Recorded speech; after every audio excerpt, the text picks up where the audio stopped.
Okay. See, any given Z transform XZ can be expressed in terms of numerator function and some denominator function dz. Okay, I can write this as b naught plus b1 z minus 1 plus b2 z minus 2 plus dot dot dot plus bm z minus n whole upon a naught plus a1 z minus 1 plus a2 z minus 2 plus an z minus n. Okay. Now there exist poles and zeros of this rational Z transform. So zeros are the values of Z for which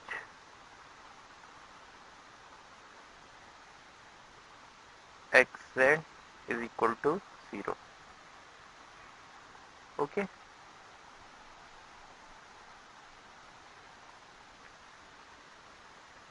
The poles are the values. In this we can write xz equal to 0 or nz becoming equal to 0, for which xz equal to infinity or dz equal to 0. So zeros are the roots of the numerator and poles are the roots of the denominator. Okay, this is the denominator part, this is the numerator part. So this locations of poles and zeros will help in determining the time domain behavior of any function of any system. Okay. For example, just do the plot of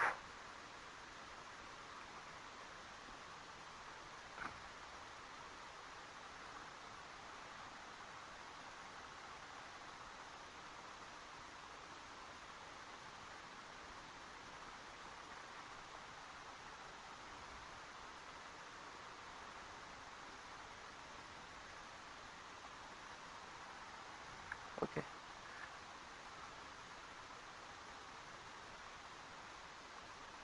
Xz is equal to 1 upon 1 minus a z inverse. Okay. Now I can write this as z upon z minus a. Okay.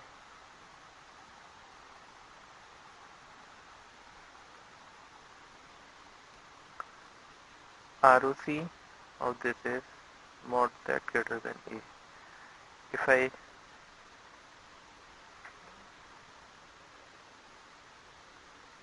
I'll have, this is my z domain. In this point a will be here. This is origin. This is location of 0, location of pole. Okay. From this pole I can make one circle of radius equal to a, and I can define this ROC of this as all the values lying outside this circle.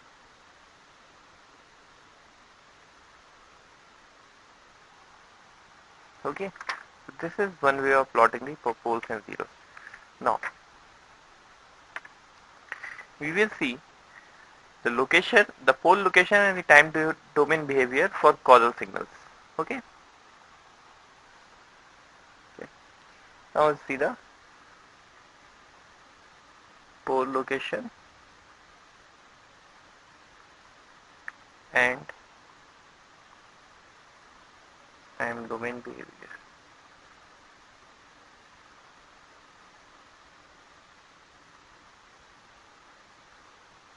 Okay.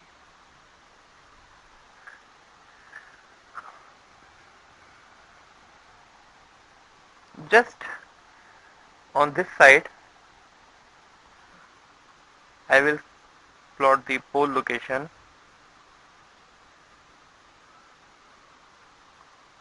Other side, I will write the time domain behavior.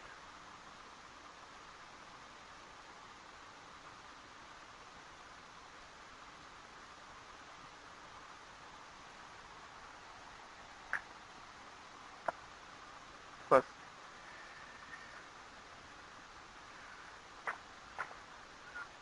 all the pole locations will take respect to unit circle. Okay, this is my unit circle. If I have pole inside a unit circle, all planes are Z planes. I need not to write always. It is understood that it is in Z plane. If a pole is inside a unit circle, then I'll say this all are causal signals. So time domain behavior will be something like this. Convergent.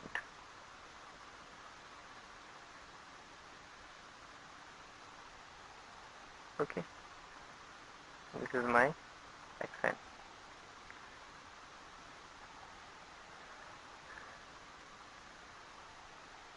Second, if my pole is located on the unit circle but on the real axis, that means a pole is a real, then my time domain behavior is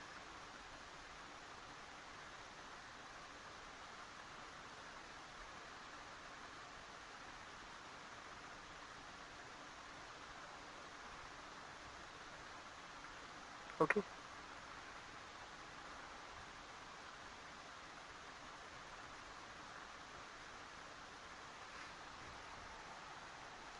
Next, if my pole is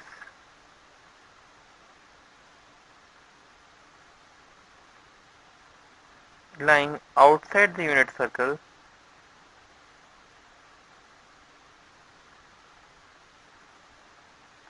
then my time domain behavior is non-converging.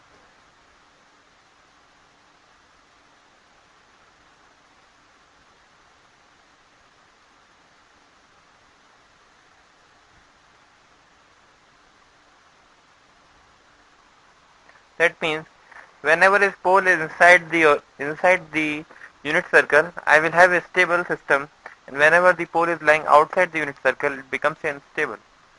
Okay. Now,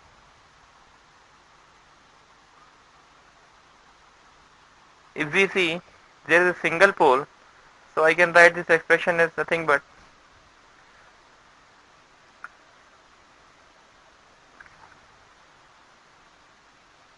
xz equals to 1 upon 1 minus az inverse. Okay, where mod z is greater than mod a for causality. Now, xn will be equals to a to the power n un. Now, the value of a will decide the pole. So, if value of a is lesser than 1, it is converging. When value of a is equal to 1, it is same this like. When value of a is greater than 1, it is diverging. Okay. So, this value of a will decide the time domain behavior of the signal. So, this either this value of a or the location of this value. This value will decide the pole, and this the value of pole will we can find where the pole is located. Okay. So this is for a one type. We will see another location at which different type of behavior we can observe. We will see another pole location and time domain behavior. Uh,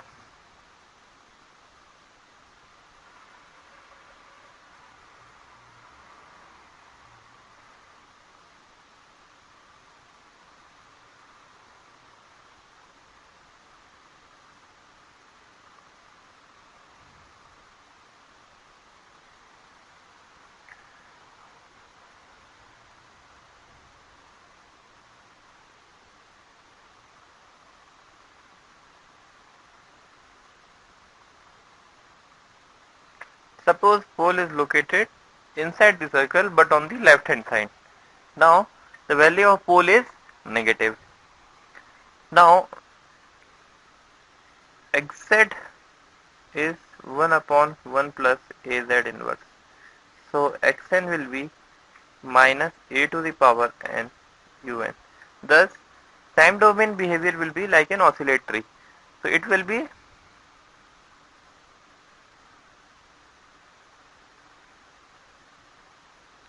one up, one down, one up, one down, one up, one down, and will keep on going.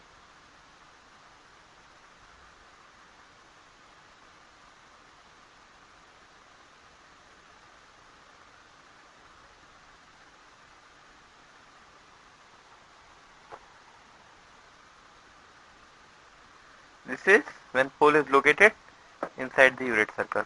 Now we'll take another case in which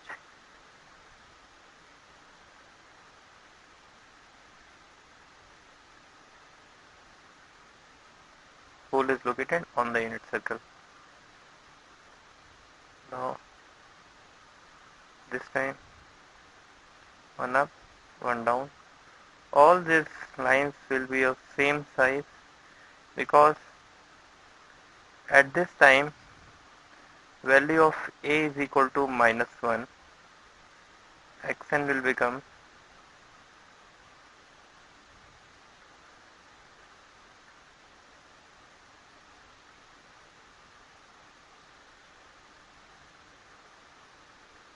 minus 1 to the power n un. Value of a is plus 1, but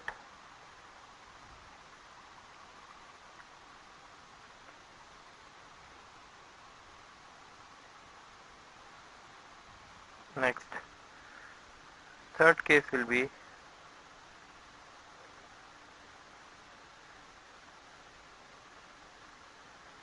this is lying outside the unit circle. At this point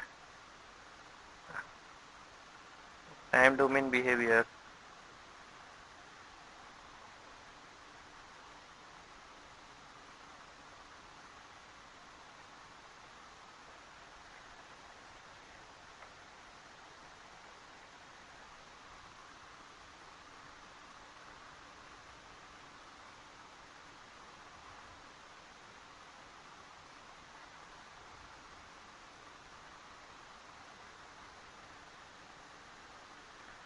one up, one down, and increasing.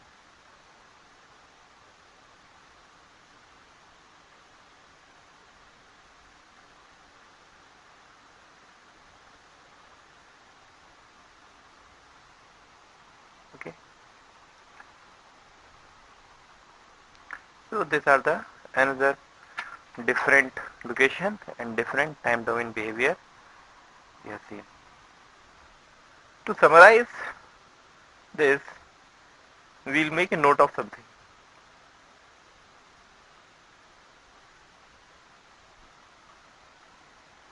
First,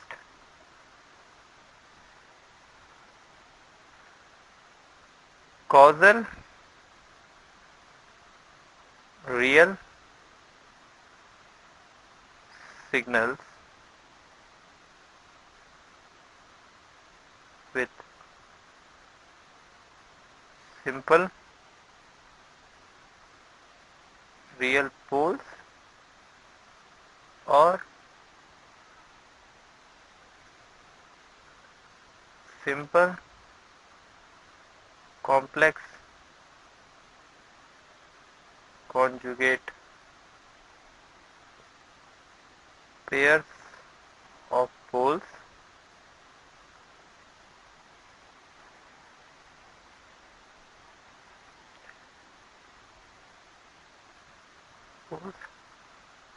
which are inside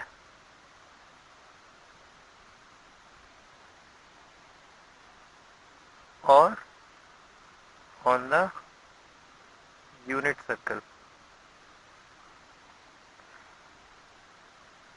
are always bounded in amplitude. Okay, so whenever the poles, or whenever any simple pole or a simple complex conjugate pole, that means they will exist in pair. If they lie inside a unit circle, or on the unit circle, then the results are always a bounded amplitude. Second,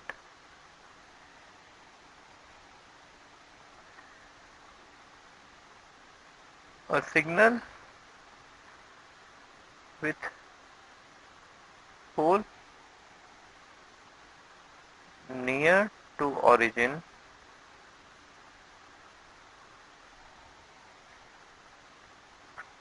decays more rapidly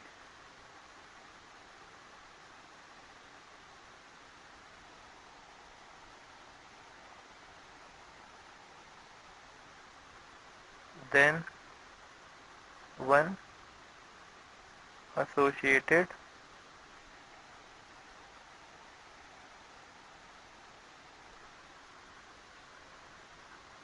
with a pole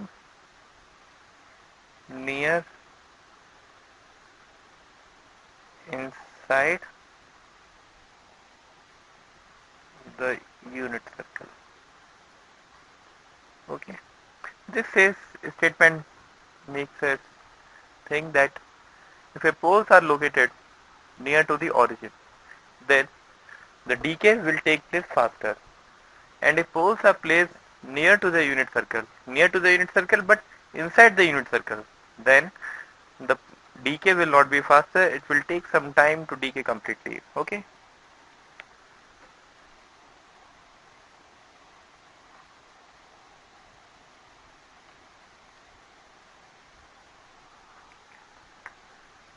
Thus,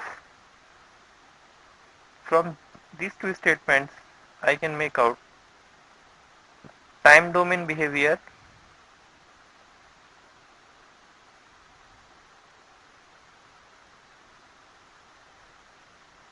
depends on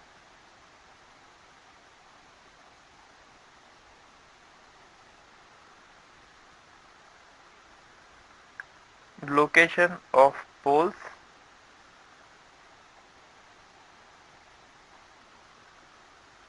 relative to unit circle. Okay. Zeros also affect the behavior of signal, but not as like poles. Suppose the location of presence and location of zeros will affect only their phase. Okay.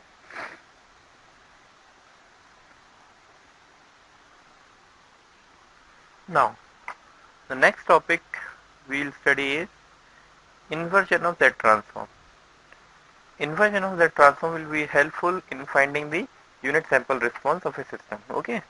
Uh, Inversion of Z transform, there are actually basically three methods, but generally most of the time we are using partial fraction method. Okay. So for using it by partial fraction method, we should know already the standard Z transforms of certain standard signals. Okay.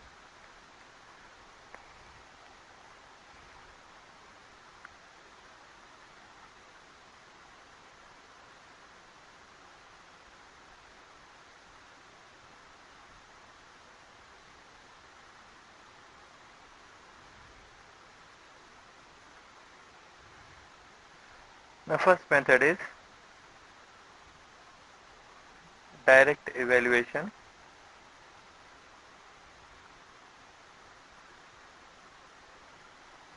by contour integration.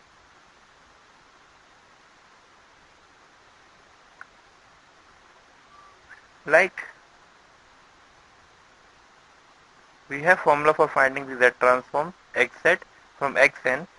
Similarly, xn can be found from the xz also by the sum formula.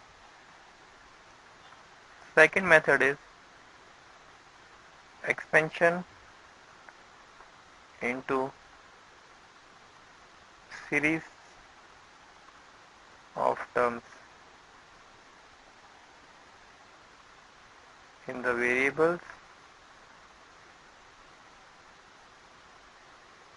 z and z minus. Third method is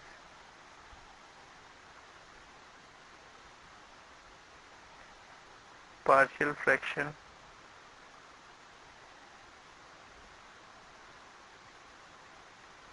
expansion and table lookup.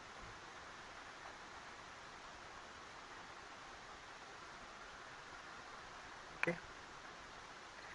These are the three methods for finding the inverse Z transform. The formula which associates xn with xz for finding the xn from xz is xn is equal to 1 upon 2 pi j integral c xz zn minus 1 dz. This is a formula which is used by direct evaluation, a contour integration. Here, this is a complex integration, so we may use Cauchy's residue theorem, which is a part of mathematics. Okay. So generally, but most of the time we are not using this formula for finding the inverse Z transform. But this formula should be remembered because this can come as a 1 mark question. Okay. And the other two methods of finding the inverse Z transform using partial fraction and expansion into a series of terms, we will see these two methods when we will solve the problem. Because while solving the problem, we can understand how to find inverse Z transform using partial fractions.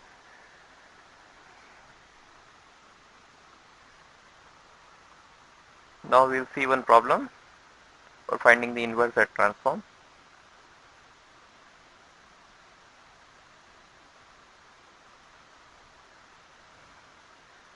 If xz is given by 1 upon 1 minus 1.5 z inverse plus 0.5 z minus 2, then find xn. Then we have to find xn with xz is given with different ROCs. First, when ROC mod z greater than 1. Second, when ROC mod z lesser than 0.5. Third, when ROC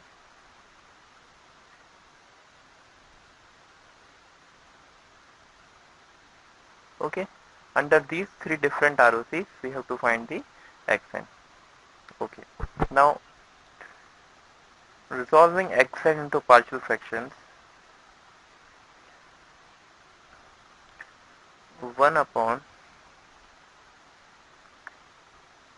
1 minus z minus 1, 1 minus 0.5 z minus 1, I can write it like this. So it will become a upon 1 minus z minus 1 plus b upon 1 minus 0.5 z minus 1.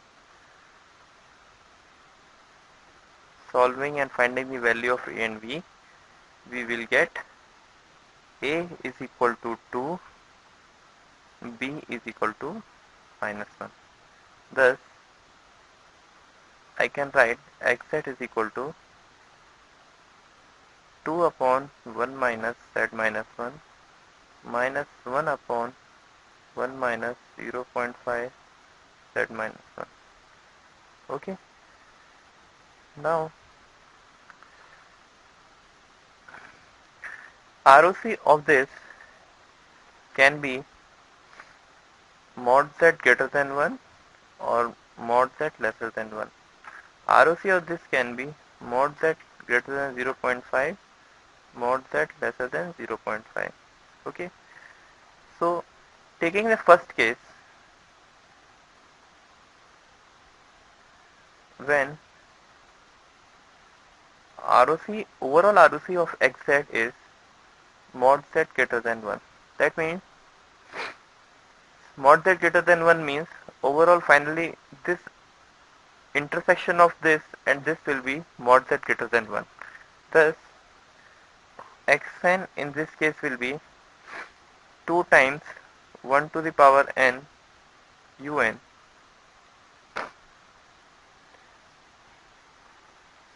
minus 0.5 to the power n un. Okay. Next case.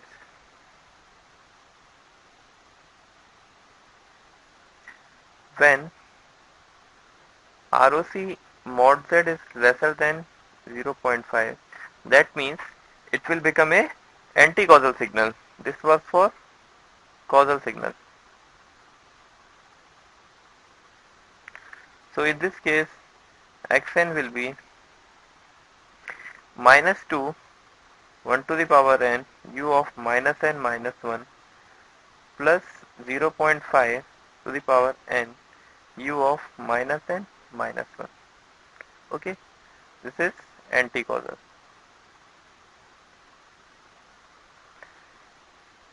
Case 3,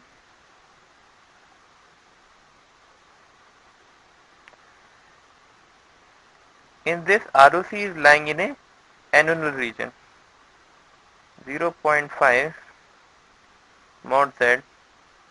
For this particular part it will be anti-causal. For this particular part it will go to causal. Causal, this will give anti-causal. Okay, thus I will have xn as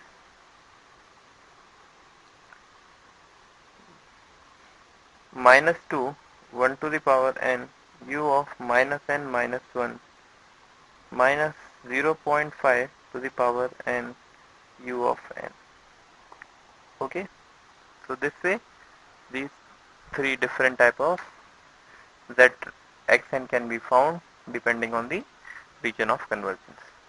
We have done nothing, we have just find the partial fraction of this, and we already know that for this type of z transform, for this particular type of z transform, the inverse is nothing but a to the power n un. Now depending on the ROC, this will be either a to the power n un or minus a to the power n u of minus n minus 1. Okay, so this is a typical problem